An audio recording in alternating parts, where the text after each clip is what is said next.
Hello friends hello friends, myself Ankit Kumar Shukla और आपका खूबसूरत सत्संग शुक्ला जी क्लासेस में स्वागत करता हूं। और मैंने पिछले लेक्चर में आप लोग को बताया था कि स्ट्रेसेस था स्ट्रेन के सारे पार्ट्स के बारे में मैंने आप लोग को डीपली एकदम समझा दिया था। आज जो है स्ट्रेन का एक पार्ट छूट गया था, वॉल्यूम स्ट्रेन, उसके बारे में बताने वाला हूँ। देखिए वॉल्यूम स्ट्रेन क्या होता है। वॉल्यूम स्ट्रेन के डिफिनीशन तो आप लोग को बताया दिया था कि कोई भी वस्तु है अगर उसकी आकृति में परिवर्तन होता है तो उसके आकृति में जो परिवर्तन वो अपन उसकी जो इनिशियल आकृति जो होती है, मतलब प्रारंभिक आकृति जो होती है, उनके अनुपात को क्या बोलते हैं? उनके अनुपात को बोलते हैं स्ट्रेन। ठीक है, तो वॉल्यूम स्ट्रेन का मतलब है कि उसके वॉल्यूम में कुछ चेंजेस हुए होंगे, बट उनकी इनिशियल वैल्यूम जो होती है उनके रेशियो को क्या बोलते हैं? वैल्यूम स्ट्रेन बोलते हैं। जैसे देखिए ये आपका कोई घन है, ये देखिए आपका कोई घन है, क्यूब है, ये आपका कोई क्यूब है। जब इस पे कुछ बाहर की ओर ऐसे फोर्स लगाया जा रहा है, इस साइड से भी, इस साइड से भी, इस साइड से भी और इस साइड से भी, जब बाहर की ओर इस पे फोर्स लगाया जा रहा है तो इस पे कौन सा जो हो रहा है, लेकिन इसमें क्या है, इसके आयतन में क्या हो रहा है? बढ़ोतरी हो रहा है, मतलब इंक्रीज कर रहा है इसका आयतन। और इस पे फोर्स कौन लग रहा है? इस पे कौन सा फोर्स लग रहा है? खिंचाव फोर्स लग रहा है। कौन सा लग रहा है? खिंचाव लग रहा है। ठीक है, इस पे कौन सा फोर्स लग रहा है? इस पे खिंचाव फोर्स लग रहा है। ठीक है, खिंचाव लग रहा है, इसका मतलब है कि इसको तानकर बढ़ाया, इसकी वॉल्यूम को क्या कर रहा है? बढ़ाया जा रहा है। अर्थात जब इसका वॉल्यूम स्ट्रेन निकालेंगे, वॉल्यूम स्ट्रेन पीएस जब निकालेंगे इसका, तो क्या होगा? इसके वॉल्यूम में चेंजेस अपॉन इसकी इनिशियल वॉल्यूम के अनुपात को क्या बोलते हैं? वॉल्यूम स्ट्रेन बोलते हैं। वॉल्यूम स्ट्रेन बोलते हैं। ठीक है, वॉल्यूम स्ट्रेन दो प्रकार से हो सकते हैं। पहला तो होता है जब खिंचाव लगे, मतलब बाहर की ओर खींचा जाए, और दूसरा जो होता है जब उसे कंप्रेस किया जाए, मतलब उसको अंदर की साइड दबाया जाए, तब भी उसकी फार्मूला ये होती है। और जब बाहर को खींचा जाता है तब भी इसका फार्मूला ये ही होता है। ठीक है, हम आगे अब अगला टॉपिक आपका आता है स्ट्रेस और स्ट्रेन जब खत्म होता है तो अगला टॉपिक आता है, एक वर्ड आता है प्रत्यास्था। प्रत्यास्था वर्ड से तो हम आके पिछले लेक्चर में आप लोग को बता चुके हैं। प्रत्यास्था सीमा का वर्ड आता है, उसके बारे में बताने वाले हैं इस लेक्चर में। प्रत्यास्था सीमा क्या होती है?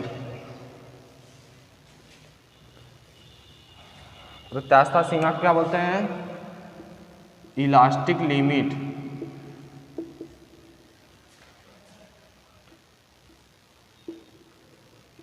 इलास्टिक लिमिट या इसको बोलते हैं प्रत्यास्था सीमा। इलास्टिक लिमिट क्या होती है? इलास्टिक लिमिट वह लिमिट होती है जब किसी बॉडी पे हम उस प्रतिबल लगाते जाते हैं और प्रतिबल इतना लगाया जाए कि वह उसका अधिकतम प्रतिबल कहलाए, तो उनकी जो सीमा होती है उसको हम क्या बोलते हैं? इलास्टिक लिमिट बोलते हैं, अर्थात प्रत्यास्थ सीमा बोलते हैं। जैसे हमारी कोई बॉडी है, बॉडी पे हमने लोड लगाते चले गए, मान लीजिए हम इस पे लोड लगा रहे हैं, एक ऐसा समय आएगा जब बॉडी टूटने के कगार पर आ जाएगी, और जो जब टूटने के कगार पे आ जाती है तो वह उसका अधिकतम प्रतिबल कहलाता है।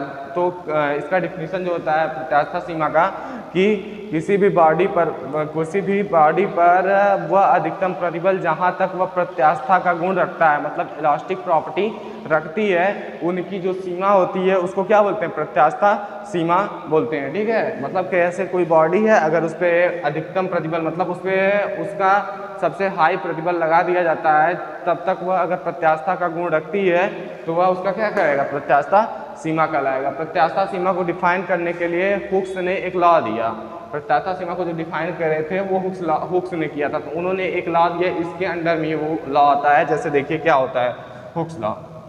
इन्होंने प्रत्यास्था सीमा को और डीपली समझाने के लिए हुक्स ने एक लॉ दिया जिसे हम हुक्स लॉ बोलते हैं। हुक्स ने बताया, हुक्स एक साइंटिस्ट हैं जिन्होंने बताया यदि कोई पिंड प्रत्यास्था सीमा के अंदर है, मतलब प्रत्यास्था सीमा के कहने का मतलब ये है कि वह उसका अधिकतम प्रतिबल पर वह प्रत्यास्था का गुण रखता है, अर्थात प्रत्यास्था सीमा के अंदर है, तब उसका जो सदैव स्ट्रेन होता है, स्ट्रेस होता है, वो सदैव स्ट्रेन के डायरेक्टली प्रोपोर्शनल होता है। जैसे देखिए सदैव स्ट्रेस जो होता है स्ट्रेन स्ट्रेन के डायरेक्टली प्रोपोर्शनल होता है, ठीक है, डायरेक्टली प्रोपोर्शनल होता है, अर्थात प्रतिबल सदैव विकृति के क्या होता है, अनुक्रमानुपाती होता है, मतलब एकदम डायरेक्टली प्रोपोर्शनल होता है। अर्थात जब स्ट्रेस बढ़ाएंगे तब क्या होगा, स्ट्रेन भी बढ़ेगा, जब स्ट्रेस घटाएंगे तो स्ट्रेन भी घटेगा। जैसे देखिए इनके बीच एक ग्राफ बनता है जो कि एक सरल रेखा दर्शाता है। जैसे देखिए स्ट्रेस है और ये क्या है, स्ट्रेन, ठीक है। स्ट्रेस और स्ट्रेन के बीच कैसा ग्राफ बना है, एक सीधी रेखा का ग्राफ बन रहा है। इसका मतलब है कि अगर हम स्ट्रेस की वैल्यू बढ़ाएंगे तो स्ट्रेन की वैल्यू क्या करेगी, इंक्रीज करेगी। अगर स्ट्रेस की वैल्यू घटाएंगे तो स्ट्रेन की वैल्यू क्या करेगी, डिक्रीज करेगी, ठीक है। इतना करते हैं समझ में आ गया होगा आपको हुक्स लॉ क्या होता है, क्या होता है, इस सब समझ में आ गया होगा, ठीक है। तो हुक्स लॉ के अंडर में इन्होंने अपने 3 नियम दिए हैं। 3 नियम दिए का मतलब, कहने का मतलब ये है, अब जैसे इसको खोलोगे तब देखो क्या होगा। जैसे देखो इसको मतलब सॉल्व करते हैं, तब स्ट्रेस जो होता है,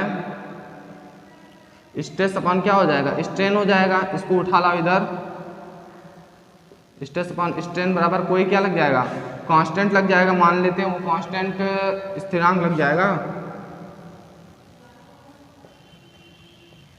कोई कांस्टेंट लग जाएगा। कांस्टेंट को मान लेते हैं हम किससे रिप्रेजेंट करते हैं, मान लेते हैं हम इसको ई से रिप्रेजेंट कर दें, या फिर कोई कांस्टेंट मान लेते हैं जिसको हम क्या बोलते हैं, वो कांस्टेंट क्या होता है, वो कांस्टेंट क्या होता है, प्रत्यास्थता गुणांक होता है। क्या होता है, प्रत्यास्थता गुणांक, इलास्टिक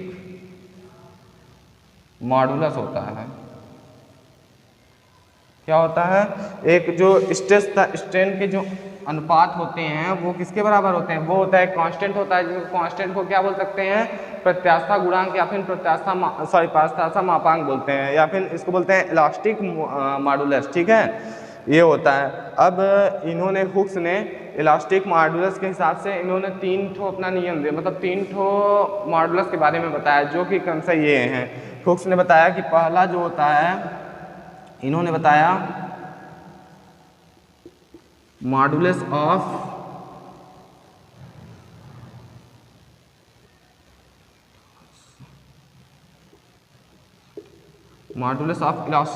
इलास्टिसिटी, और इसको बोलते हैं youth modulus,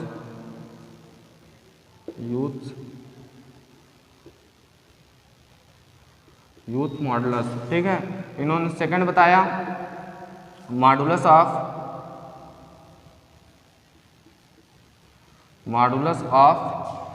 rigid body, rigid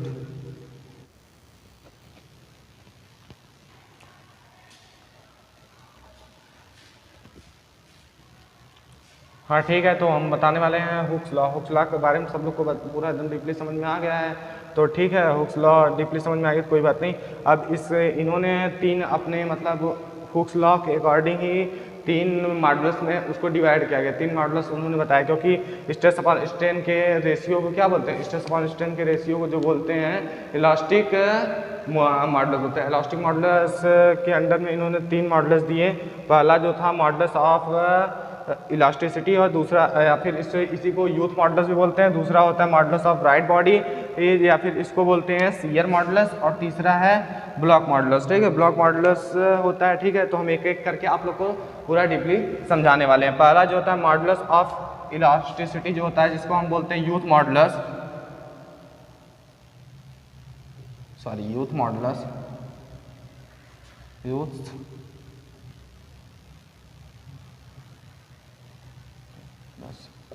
youth modulus जो होता है, यूथ मॉडुलस कहने का मतलब ये है, मॉडुलस ऑफ इलास्टिसिटी जो कहने का मतलब ये है, किसी भी बॉडी पर उसके डायरेक्ट नॉर्मल स्ट्रेस अपॉन उसके जो लॉन्गिट्यूडनल स्ट्रेन लगती है, उनके जो रेशियो होती है, उसको बोलते हैं यूथ मॉडुलस। यूथ मॉडुलस बराबर क्या होता है, यूथ मॉडुलस बराबर लिख सकते हो तुम डायरेक्ट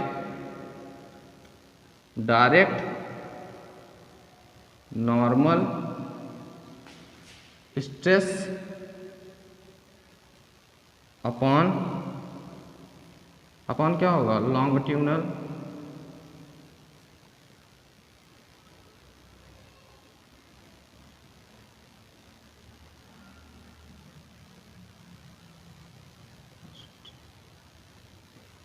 ठीक है।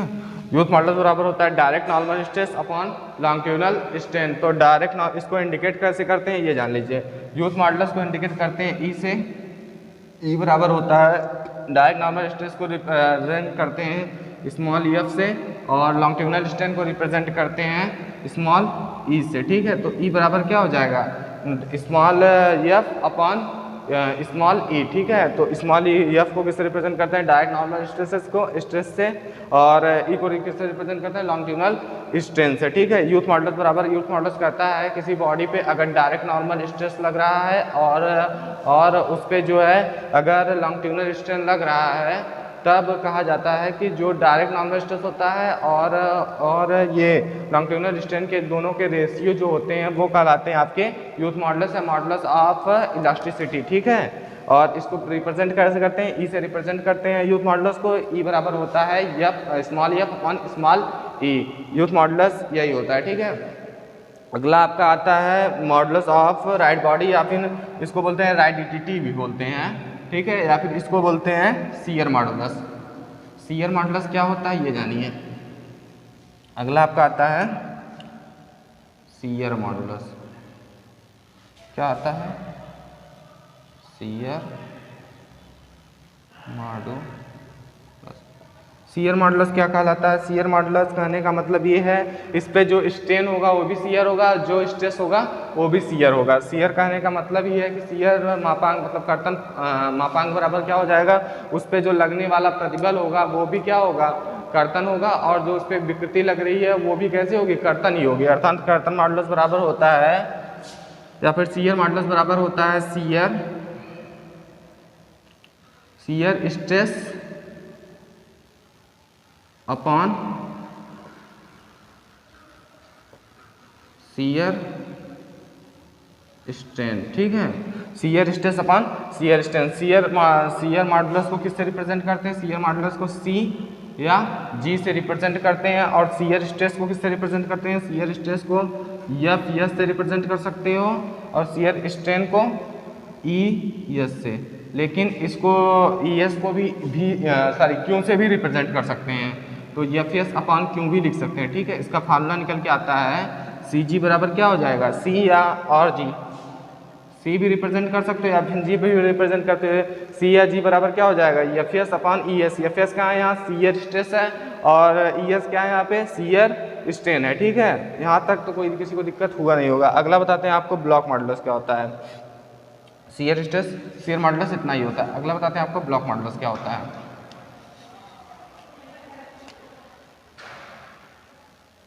क्या होता है ब्लॉक मॉडुलस?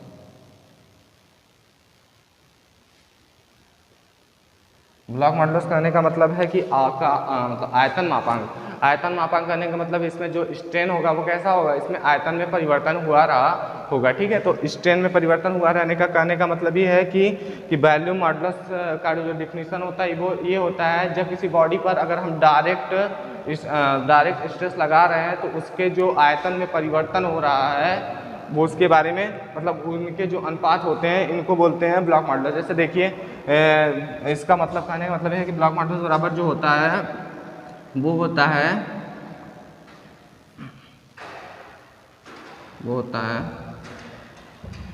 डायरेक्ट स्ट्रेस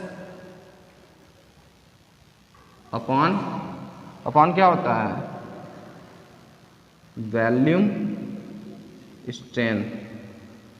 ठीक है, देखिए कहने का मतलब ये है जब किसी बॉडी पे हमने स्ट्रेस लगाया, स्ट्रेस जब मैंने लगाया तो उसके आकृति में कुछ परिवर्तन हुआ, और उसके इनिशियल आकृति के अनुपात को जो बोलते हैं वो स्ट्रेन बोलते हैं। ठीक है, तो इसमें कहने का मतलब ये है कि ब्लॉक मॉडुलस का जो डिफिनीशन होगा कि किसी बॉडी पर direct stress upon direct stress तथा उसकी जो है वॉल्यूम स्ट्रेन के रेशियो को क्या बोलते हैं, हम ब्लॉक मॉडुलस बोलते हैं। ब्लॉक मॉडुलस को रिप्रेजेंट करते हैं के से। ब्लॉक मॉडुलस किससे रिप्रेजेंट करते हैं, के से रिप्रेजेंट करते हैं, और डायरेक्ट स्ट्रेस को किससे रिप्रेजेंट करते हैं, एफ से।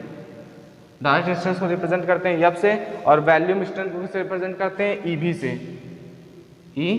से। अर्थात के बराबर क्या हो जाएगा, एफ अपॉन ई भी हो जाएगा। ठीक है, तो हुक्स लॉ ने ये तीन अपना वो मतलब मॉडुलस के बारे में बताया था, जो जिसके बारे में मैंने आप लोग को एकदम अच्छे से समझा दिया होगा। उम्मीद करते हैं आप लोग को अच्छे से समझ में भी आया होगा, ठीक है। तो हुक्स लॉ के बाद आता है अगला टॉपिक जो आता है उसको बोलते हैं पॉइजन रेशियो। क्या बोलते हैं? Poisson ratio. अगला टॉपिक आप लोग का आता है पॉइजन रेशियो।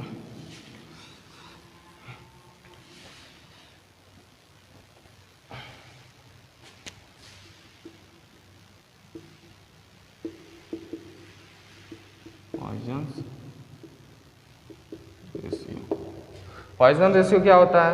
पॉइजन रेशियो जो होता है वो कहता है कि कोई भी बॉडी अगर हुक के लॉ का फॉलो कर रहे हैं, मतलब हुक्स लॉ को मान रहा है, तो उसमें जो होता है कि उसका जो होता है लेटरल स्ट्रेन तथा लॉन्गिट्यूडिनल स्ट्रेन के रेशियो को ही क्या बोलते हैं? पॉइजन रेशियो बोलते हैं। अर्थात कहने का मतलब ये है कि पॉइजन रेशियो बराबर क्या होता है?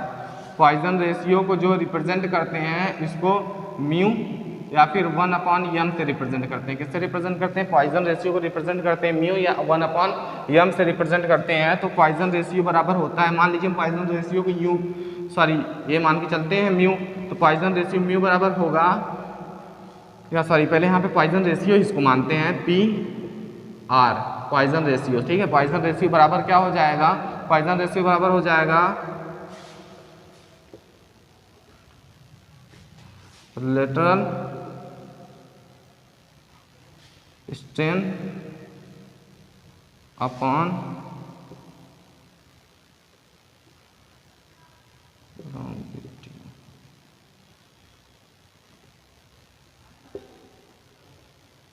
लॉन्गिट्यूडिनल स्ट्रेन, ठीक है। पॉइजन रेशियो बराबर क्या हो जाएगा? Lateral strain upon longitudinal strain, ठीक है। पॉइजन रेशियो बताता है कि किसी बॉडी की लेटरल स्ट्रेन तथा उसके लॉन्गिट्यूडिनल स्ट्रेन के रेशियो क्या बोलते हैं? पॉइजन रेशियो बोलते हैं। इसको कैसे रिप्रेजेंट करते हैं? म्यू से रिप्रेजेंट करते हैं। तो लेटरल स्ट्रेन LS लिख दे रहे हैं, समझ गए जाएंगे होंगे आप लोग। तो लेटरल स्ट्रेन बराबर क्या होता है? लॉन्गिट्यूडिनल स्ट्रेन को किससे रिप्रेजेंट करते हैं? E से, ठीक है। तो LS लेटरल स्ट्रेन बराबर क्या हो जाएगा? E इंटू म्यू हो जाएगा, या फिर E इंटू म्यू को क्या लिख सकते हो? E इंटू 1/m, अर्थात लेटरल स्ट्रेन बराबर क्या हो जाएगा? इस पे माइनस भी लगता है, एक चीज ध्यान दिए रहना, इसमें क्या होता है? माइनस भी लगा रहता है, ठीक है।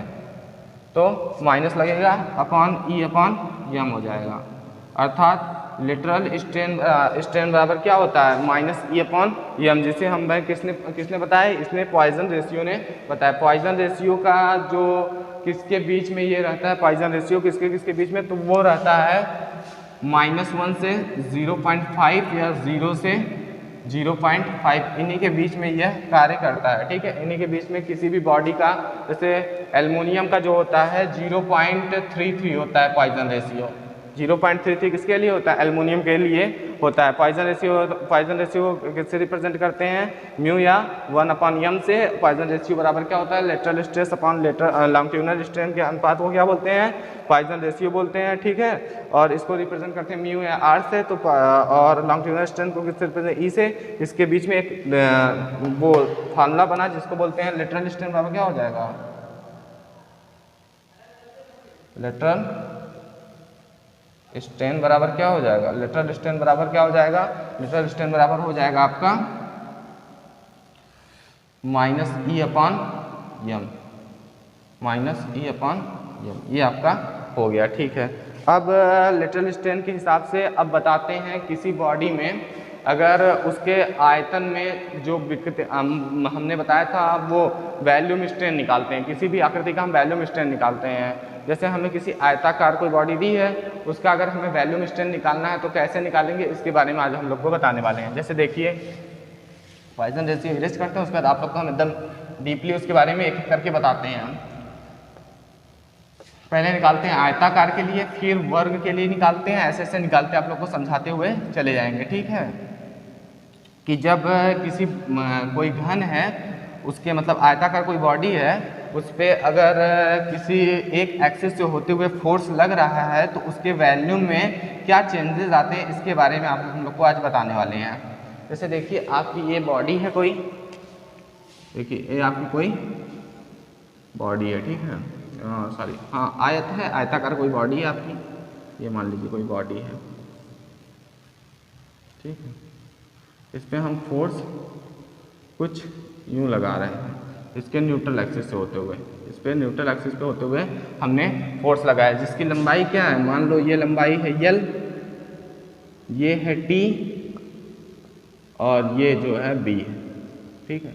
मतलब किसी बॉडी की लंबाई जो है, किसी घन की लंबाई L है और उसकी मोटाई T है और उसकी ऊंचाई क्या है, B है, तब इसकी वैल्यू में हमको क्या निकालना है, स्ट्रेन निकालना है। तो उसके लिए एक फार्मूला होता है जिसको हम आज डेरिवेट करने वाले हैं, ठीक है। तो क्या होता है, हम लिखते हैं कि लेट अस, कि मानते हैं किसी बॉडी की जो लेंथ है वो L है, उसकी दो मतलब उसकी जो मोटाई है उसको T से रिप्रेजेंट करते हैं और उसकी जो मतलब ऊंचाई या फिर हाइट जो है उसको B से रिप्रेजेंट करते हैं। तो उसका जो आयतन होगा, किसी भी जो घन का आयतन होता है, क्या होता है, लंबाई गुणे चौड़ाई गुणे ऊंचाई, मतलब L B और T, क्या हो जाएगा, L B T। एक मिनट रुको, क्या हो जाएगा, वॉल्यूम का L B और T, ठीक है, L B T। अब क्या काम करते हैं, अब हमको इसका कर देते हैं आंशिक अवकलन, ठीक है। आंशिक अवकलन जब करते हैं तो डेल्टा भी हो जाता है, क्या हो जाता है, डेल्टा भी। डेल्टा भी आंशिक अवकलन कहने का मतलब ये है, आंशिक अवकलन आप लोग ने 12th में तो थोड़ा बहुत था आंशिक अवकलन, तो उसमें आप लोगों ने पढ़ा होगा, जब किसी भी आंशिक, जैसे आंशिक अवकलन जब करते हैं तो कोई 3 या 3 से अधिक जो होते हैं आपस में गुणज रहते हैं, मतलब आपस में उनका गुणा हुआ रहता है, उनके बीच किया जाता है। जैसे देखिए अलग अलग 3 ठो हैं, इनके बीच करना है तो पहले 1 का निकालते हैं, डिफरेंशियल करते हैं, फिर 2 का करते हैं, फिर 2 को ऐसे रखते हैं, फिर जो है बीच वाले का करते हैं, मतलब एक एक करके करते हैं। जैसे देखिए डेल्टा भी हो जाएगा तो यहाँ पे क्या हो जाएगा, डेल्टा L अपॉन क्या हो जाएगा, BT को सेम वैसे उतार लेंगे, BT को सेम वैसे उतार लेंगे, बस यहाँ पे डेल्टा L हो जाएगा, क्योंकि वैल्यू में चेंजेस हो रहा है, तो मतलब डेल्टा वैल्यू में चेंजेस हुआ, आंशिक अवकलन कर रहे हैं इसका, तो यहाँ पे डेल्टा L हो गया, तो B इंटू T हो जाएगा। फिर L का तो हो गया, बचा B का बारी आया, तो B के लिए क्या हो जाएगा, फिर L और T पहले हो जाएगा, उसके बाद डेल्टा B हो जाएगा, ठीक है। अब अगला आता है, अगला देखिए जैसे, तो अगले वाले में क्या करेंगे, L का हो गया, B का हो गया, तो L और B को ऐसे ही रख लेंगे, अब T का कर देंगे, तो T का लगा दिया गया, ठीक है। इतना दूर किसी को दिक्कत हुआ है नहीं, क्या किया गया, आंशिक अवकलन किया गया, पार्शियल डिफरेंशिएशन किया गया, ठीक है। तो अब डेल्टा B बराबर क्या हो जाएगा, delta L into B into T plus delta T, sorry L B into delta B plus L B into delta T, ठीक है। अब इसके वैल्यूम से हम भाग दे देते हैं, मतलब वैल्यूम क्या, मतलब इससे हम इन सभी चीज़ों में भाग दे देते हैं, अर्थात डेल्टा V बराबर क्या हो जाएगा, V plus delta L B T upon V plus L T into delta B upon V plus L B into delta T upon V। अब देखिए V को हम क्या लिख सकते हैं, LBT लिख सकते हैं, क्या लिख सकते हैं, LBT, अर्थात डेल्टा L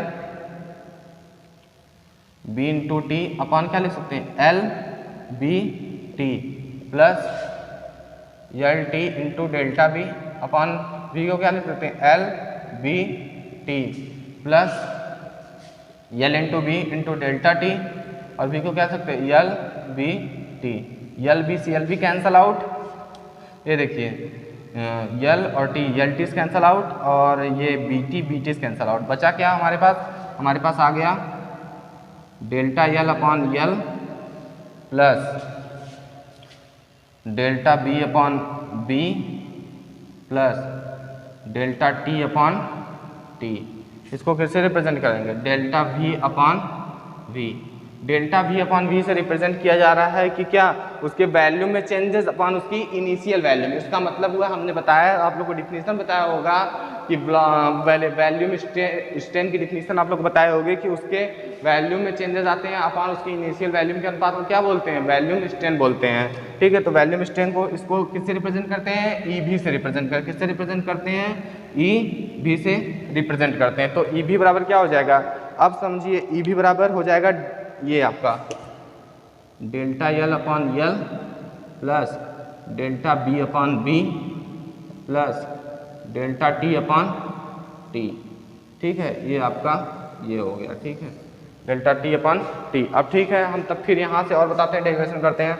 अब ई बी बराबर क्या होगा, delta L upon L, delta B upon B और डेल्टा टी अपन टी। अब ठीक है, तब अब ई बी को क्या और क्या लिख सकते हो, ई बी बराबर डेल्टा एल अपन एल क्या होता है, हमने बताया था किसी बॉडी के इनिशियल लेंथ मतलब उसकी जो बॉडी में अगर लेंथ में चेंजेस आ रहे हैं और उसकी जो इनिशियल लेंथ होती है उनके रेशियो को क्या बोलते हैं, उनको रेशियो को जो बोलते हैं लॉन्गिट्यूडनल स्ट्रेन, मैंने बताया था।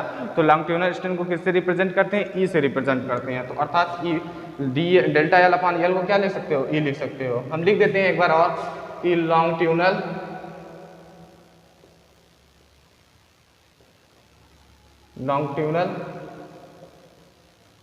स्ट्रेन बराबर क्या हो जाएगा, लॉन्गिट्यूडनल स्ट्रेन बराबर होता है डेल्टा एल अपॉन एल, इसको रिप्रेजेंट करते हैं ई से, और लेटरल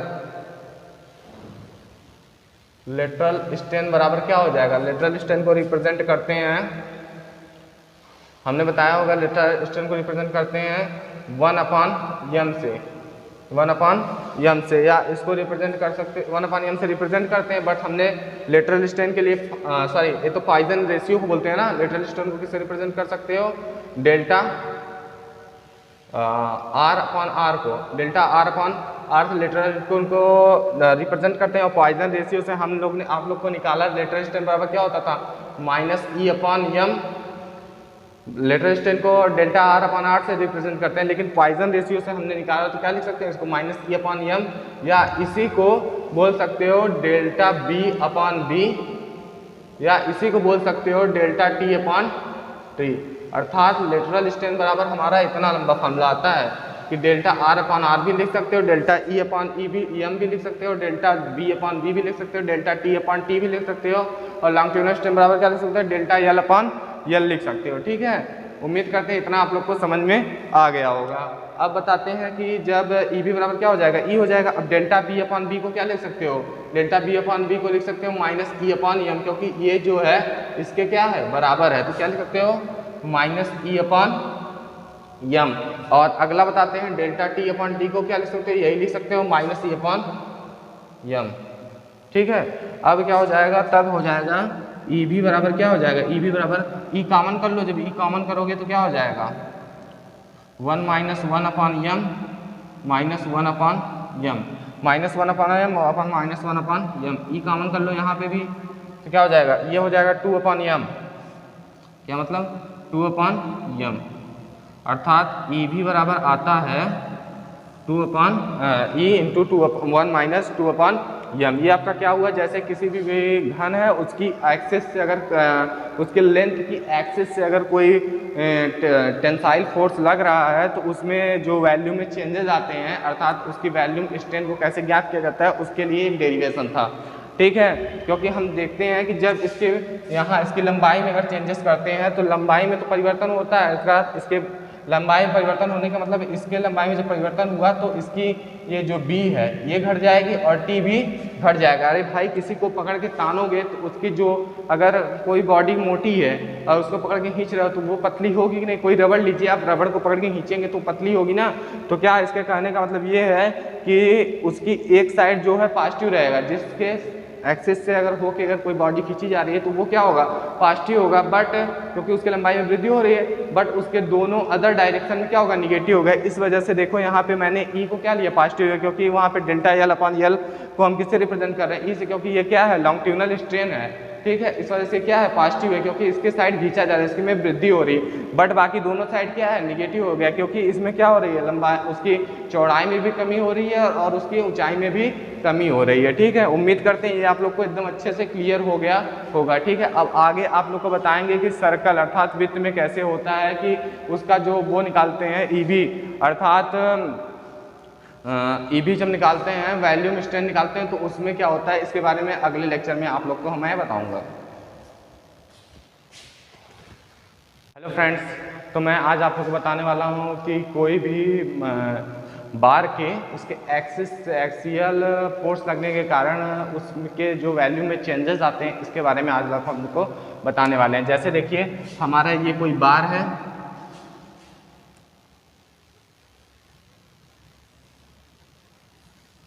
ये देखिए, ये इसका एक्सिस है, न्यूट्रल एक्सिस, इससे होकर कोई फोर्स ये लग रहा है बाहर की साइड, ठीक है, मतलब इस पर टेंसाइल फोर्स अगर लग रहा है, ठीक है, तब देखते हैं कि इसमें जो ये इसका डायमीटर है ये d है, इसका डायमीटर क्या है d है, ठीक है, और इसके बीच की लेंथ जो है वो l है, ठीक है, l है, ठीक है। तब हम आप आज लोग को बताने वाले हैं पता मतलब कि कोई भी अगर बॉडी है, कोई भी बार है, उसके एक्सिस से होकर अगर कोई फोर्स लगाया जा रहा है तो उसके वैल्यूम में क्या चेंजेस आते हैं इसके बारे में बताने वाले हैं। अर्थात हम ई भी निकालने वाले हैं इसके लिए, कोई बार के लिए हम ई भी निकालने वाले हैं। अगर उस पर एक्सियल फोर्स लग रहा है तो उस पर ई भी में क्या परिवर्तन होता है, मतलब ई भी निकालने वाले हैं आज, ठीक है।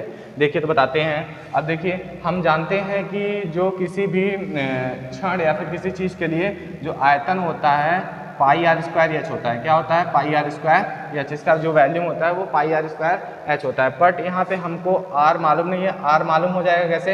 क्योंकि जो होता है वो डायमीटर होता है, जो आर होगा वो क्या हो जाएगा, आर जो होगा वो d/2 हो जाएगा, ठीक है। d/2 कैसे होगा? क्योंकि ये जो आपका व्यास है वो क्या होता है, त्रिज्या जो होती है वो व्यास की आधी होती है, अर्थात रेडियस जो होता है डायमीटर का आधा होता है। इस बार डायमीटर हमको दिया था, रेडियस हमने निकाल लिया, रेडियस बराबर क्या होगा, d/2 हो गया।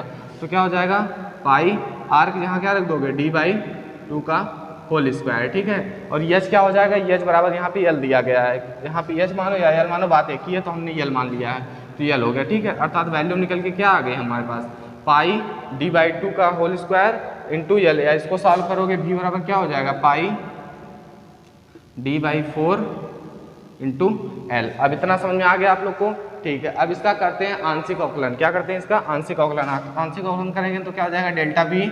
अब देखिए यहाँ पे पाई/4 क्या है, कांस्टेंट है, इसको बाहर निकाल सकते हैं। पाई/4 को हमने क्या किया, बाहर निकाल दिया। अब d/2 इंटू यल का आंशिक अवकलन जब करेंगे, मतलब या फिर सिंपल अवकलन ही करेंगे तो क्या हो जाएगा, इसका निकालिए, इसका हो जाएगा, पहले d का करते हैं तो क्या हो जाएगा, 2d into delta d into L. कैसे हुआ, इसका डिफरेंशियल करेंगे तो क्या हो जाएगा, 2d इंटू डी, 2d बचेगा क्योंकि 2 का होता है, 2 इंटू क्या हो जाएगा, d हो जाएगा, इंटू डेल्टा d वो लग जाएगा, डेरिवेटिव लग जाएगा, इंटू यल हो जाएगा, ठीक है। प्लस क्या हो जाएगा, यहाँ पे निकालेंगे तो यहाँ पे हो जाएगा d², डेल्टा यल के लिए क्या हो जाएगा, डेल यल हो जाएगा, ठीक है।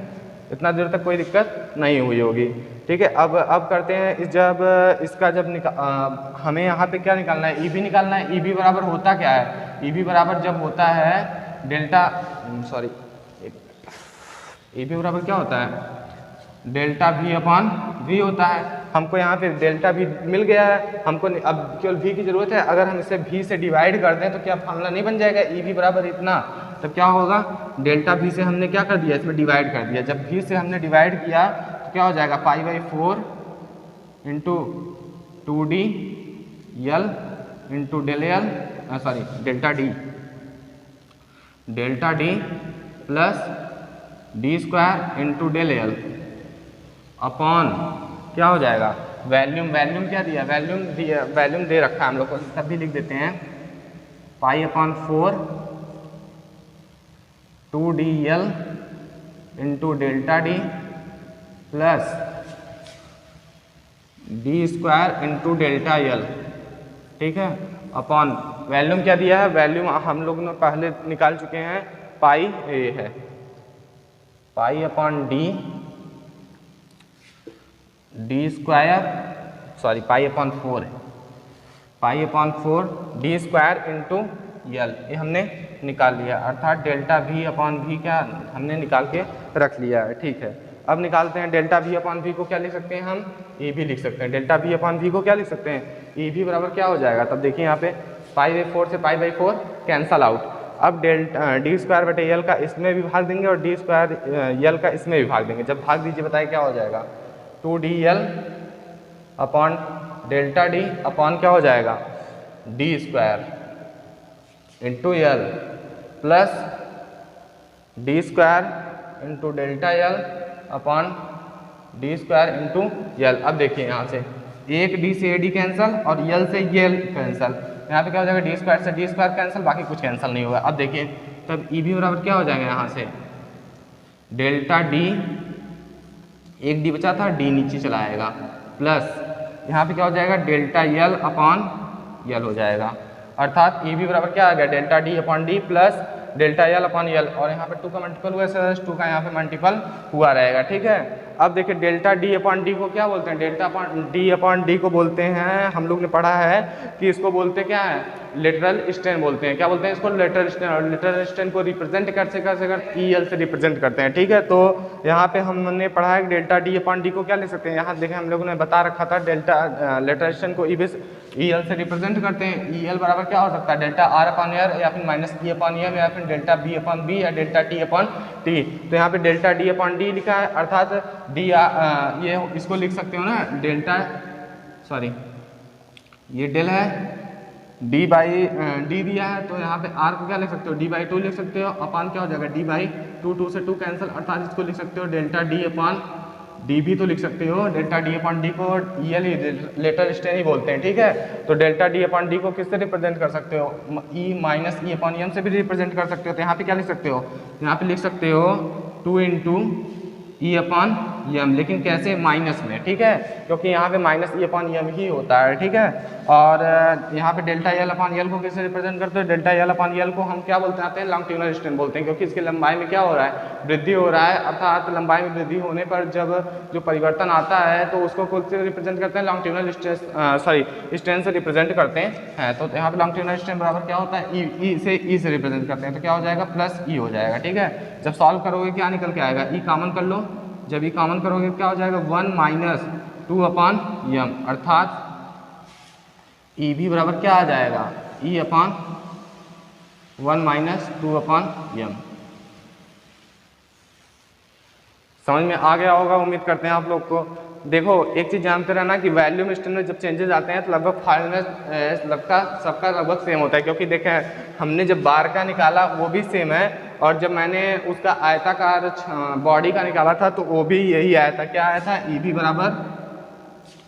बराबर आया था E upon 1 minus 2 upon M ही उसका भी आया था और इसका भी वही आया है। ठीक है, अब नेक्स्ट लेक्चर में आप लोग को बताने वाले हैं कि कोई भी आयताकार बॉडी रहेगी, उसके अगर सभी डायरेक्शन में अगर फोर्सेस लग रहे हैं तो उसमें क्या उसके आयतन में क्या चेंजेस आते हैं, उसके वैल्यू में क्या चेंजेस आते हैं, इसके बारे में हम लोग ने बताने वाले हैं। ठीक है, कोई जैसे घनाकार बॉडी है उसके एक्स एक्सिस पे, वाई एक्सिस पे और जेड एक्सिस पे, सारी एक्सिस पे अगर फोर्सेस लग रही हैं तो उसमें कौन से उसमें कौन सा लेटरल स्ट्रेन होगा और कौन सा लॉन्गिट्यूडिनल स्ट्रेन होगा, किस एक्सिस के लिए होगा, इन सारे बारे में एक पूरा लेक्चर रहेगा कम से कम 45 मिनट का, जिसमें हम आप लोग को लगभग पूरी डीपली से एकदम समझा देंगे, और वो कंफर्म उम्मीद करते हैं वो लगभग आप सभी बच्चों को समझ में आ गया होगा, और ये तो उम्मीद करते हैं लगभग सभी बच्चों को समझ में आ गया होगा। ठीक है, तो मिलते हैं नेक्स्ट लेक्चर में।